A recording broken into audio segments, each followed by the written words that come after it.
आज बाजार में नई लिस्टिंग हुई है हुनासा कंज्यूमर्स की। इस नई लिस्टिंग के बाद क्या है ग्रोथ आउटलुक और क्या है कंपनी के प्लान, बात करने के लिए हमारे साथ जुड़ रही हैं कंपनी की चीफ इनोवेशन ऑफिसर और साथ में को फाउंडर गजल अलग जी।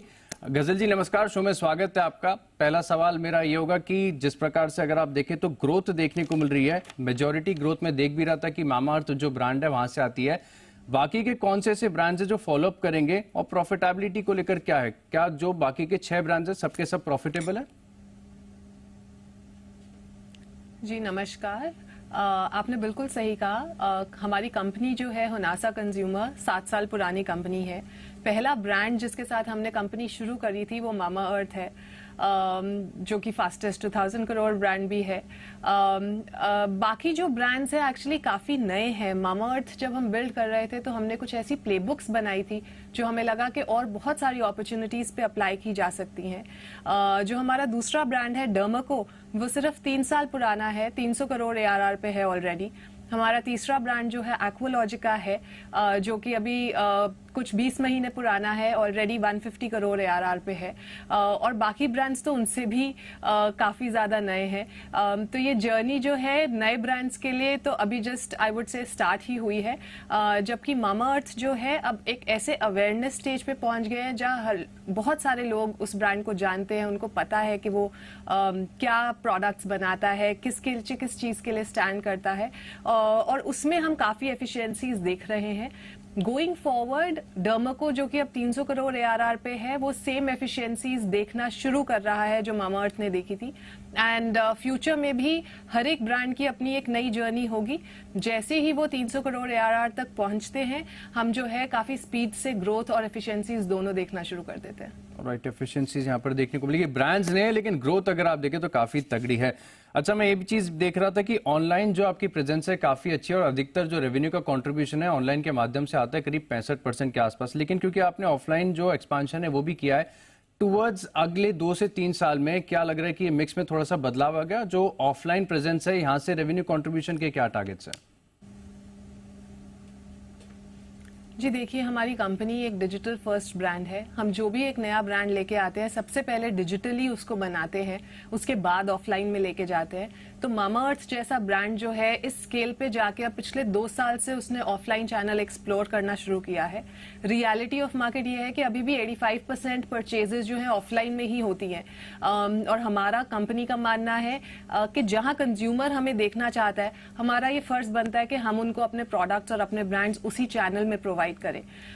तो हालांकि मामाअर्थ की जर्नी ऑफलाइन में सिर्फ 2 साल पुरानी है, बट हम काफी स्ट्रांगली ग्रो कर रहे हैं उस चैनल में।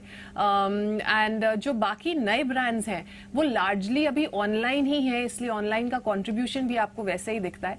डर्माको जैसा ब्रांड जो है अब ऑफलाइन चैनल्स एक्सप्लोर करना शुरू करेगा इस साल से। तो उसकी भी अपनी एक जर्नी होगी जैसे मामाअर्थ की रही है। गोइंग फॉरवर्ड ऑफलाइन हमारी कंपनी के लिए बहुत इंपॉर्टेंट चैनल है, लेकिन हर ब्रांड को जो है पहले ऑनलाइन एक स्केल पहुंच के फिर ऑफलाइन चैनल्स एक्सप्लोर करने का मौका मिलेगा। राइट, क्योंकि ऑफलाइन की बात हो ही रही है तो बी ब्रांड सैलून सर्विसेज की भी है आपके पास यहाँ पर, अगर आप देखें तो पोर्टफोलियो में। तो क्या लग रहा है इस कैटेगरी में और विस्तार या और एक्सपेंशन करेंगे आप? जी, बी ब्रांड सैलून्स जो है एक प्रॉफिटेबल बिजनेस है हमारा, स्ट्रांगली एबिटा भी जनरेट करता है। दैट सेड वो हम लोगों का फोकस प्रोडक्ट बिजनेस पे है। जो ये बी ब्रांड का सैलून है, ये एक इंडिपेंडेंट मैनेजमेंट है, उनकी एक इंडिपेंडेंट CEO है जो बिजनेस रन करती है, जो पिछले 6 साल से बिजनेस रन करती हुई आ रही है। फ्यूचर में भी वही रन करेंगे। ये सैलून्स जो है काफी प्रीमियम सैलून्स है, तो इसमें जो है हम नंबर ऑफ सैलून्स जो है बहुत ज्यादा स्पीड से नहीं बढ़ाएंगे, बट हर साल कुछ कुछ बढ़ाते रहेंगे, while our focus on profitability will also continue.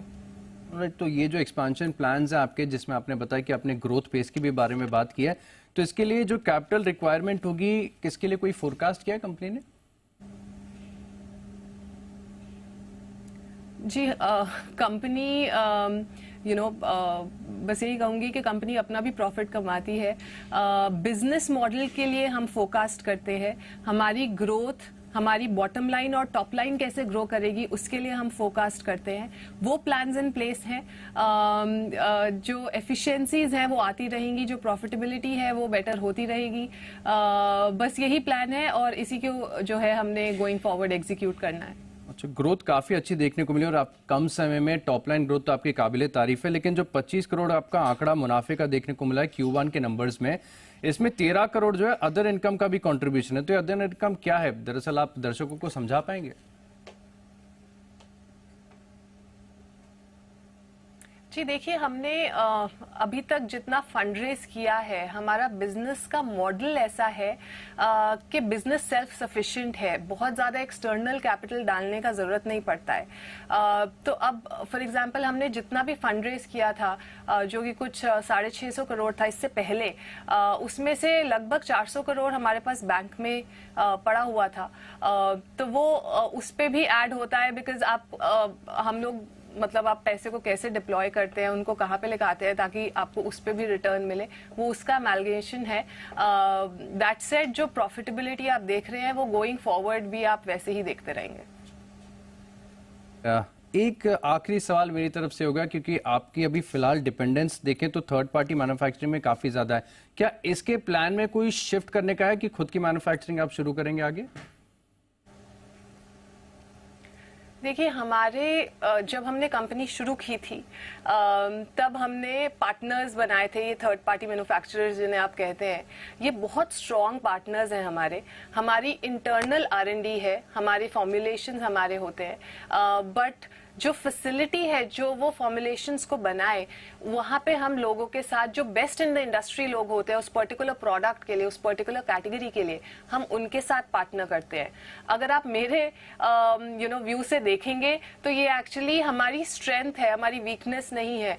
Because अगर आपकी खुद की मैन्युफैक्चरिंग फैसिलिटी होती है तो आप लिमिट हो जाते हो कि यार इतना स्क्वायर फीट जगह है, ये वाला प्लांट है, इसी पे जो है हम बेटर रिटर्न कैसे ले आए। अगर कोई नया प्रोडक्ट इनोवेट करना है तो वो कंस्ट्रेंट बन जाता है, क्योंकि आपको पहले सोचना पड़ता है कि अच्छा इस नए प्रोडक्ट फॉर्मेट के लिए मुझे इतने करोड़ की मशीन पहले लानी पड़ेगी, उसका इतना टाइम है, मुझे अपनी स्क्वायर फीट जगह इतनी बढ़ानी पड़ेगी। यहाँ पे हम बेस्ट इन द इंडस्ट्री के साथ काम करते हैं, हम R&D करते हैं, हम इनोवेशन करते हैं, हम कॉन्सेप्ट बनाते हैं, और सिर्फ जो मैन्युफैक्चरिंग का प्रोसेस है वहां हम लोग ढूंढते हैं जो कि बेस्ट मैन्युफैक्चरर्स होंगे इंडिया में और उनके साथ पार्टनर करके बनाते हैं। तो ये वाला मॉडल मैं चेंज नहीं करना चाहूंगी गोइंग फॉरवर्ड ऑल्सो, बिकॉज अभी तक मुझे कोई ऐसा बिजनेस केस स्टडी नहीं मिला जहां मुझे लगे कि अपनी मैन्युफैक्चरिंग से या तो बिजनेस में एफिशिएंसी बहुत ज्यादा आ जाती है या मुझे कोई एज मिलती है जो दूसरों के पास नहीं है। ये फ्लेक्सिबल मॉडल में एक्चुअली वाइल सारा कंट्रोल हमारा है, टीम हमारी है, क्वालिटी पार्टनर्स की साइड पे जो क्वालिटी चेक्स है वहां पे हमारी टीम डिप्लॉयड है, पूरा का पूरा प्रोसेस हम रन कर रहे हैं, सिर्फ हम उनकी फैसिलिटी यूज कर रहे हैं। तो इसको एक्चुअली एक स्ट्रेंथ की तरह देखना चाहिए मेरे हिसाब से। बिल्कुल, तो स्ट्रेंथ की तरह देखना चाहिए इसे। बहुत बहुत शुभकामनाएं आपको नई लिस्टिंग के लिए और साथ में धन्यवाद, आपने विस्तार से पूरा बिजनेस मॉडल हमें समझाया और दर्शकों को आसानी से समझ में आया। शुक्रिया अपना कीमती वक्त सी बिजनेस को देने के लिए।